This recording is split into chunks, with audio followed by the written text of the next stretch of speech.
अहोई माता की जय हो जय हो जय हो। अहोई अष्टमी की व्रत की कथा व पूजन की विधि। ये व्रत कार्तिक लगते ही अष्टमी को किया जाता है। जिस वार को दीपावली होती है अहोई आठे भी उसी वार को पड़ती है। ये व्रत वे स्त्रियां करती हैं जिनकी संतान होती है। तो अहोई आता माता के व्रत की दूसरी कथा मैं इस वीडियो में लेकर आई हूँ। आइए सुनते हैं। प्राचीन काल में झांसी के समीप दतिया नामक नगर में चंद्रभान नामक साहूकार रहता था। उसकी चंद्रिका बहुत सुंदर, सर्वगुण संपन्न, सती साध्वी, शीलवंत, चरित्रवान तथा बुद्धिमान थी। उसके कई पुत्र व पुत्रियां थीं, परंतु वे सब बाल अवस्था में ही मृत्यु को प्राप्त हो गए। इस प्रकार संतान के मर जाने का उन्हें बहुत दुख था। वे पति और पत्नी नित्य प्रति मन ही मन में सोचा करते थे कि हमारे मर जाने के बाद इस अपार धन संपत्ति का अधिकारी कौन होगा। एक दिन उन दोनों ने निश्चय कर लिया कि इस समस्त धन संपत्ति को त्याग कर कहीं वन में जाकर भजन करेंगे। ऐसा विचार करके वे दोनों अपना घर द्वार ईश्वर भरोसे पर छोड़कर जंगल को चल दिए।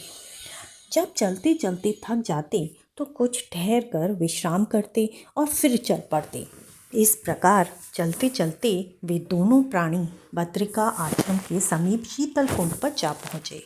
वहाँ पहुँचकर उन दोनों ने खान पान आदि सब त्याग दिया और निराहार अपने प्राणों को त्याग देने का विचार किया।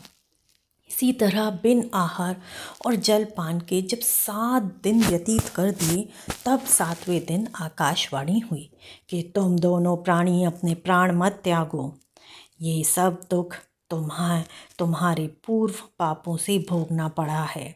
सो अब तुम अपनी स्त्री से अहोई आठे जो कार्तिक मास के कृष्ण पक्ष में आए, उसी आठे को अहोई माता का व्रत और पूजन कराओ। तब अहोई माता देवी प्रसन्न होकर तुम्हें साक्षात दर्शन देगी। जब तुम उनसे अपने पुत्रों की दीर्घायु मांग लेना और व्रत के दिन तुम रात्रि को राधा कुंड में स्नान करना।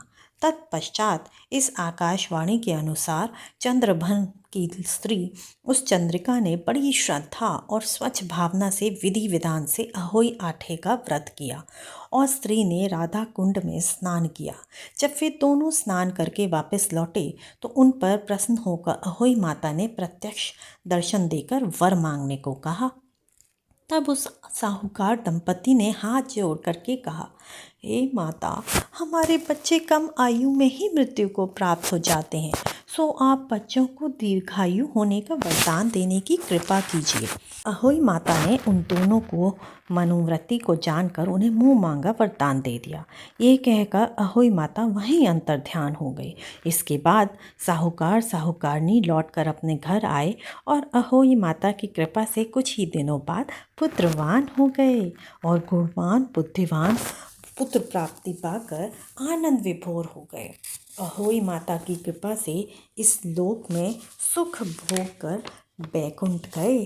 तो भाई, जैसे अहोई माता ने उन पर अपनी कृपा दृष्टि बनाई, वैसे ही हम सब पर बनाए। तो बोलो सारे, अहोई माता की जय हो जय हो जय हो जय हो।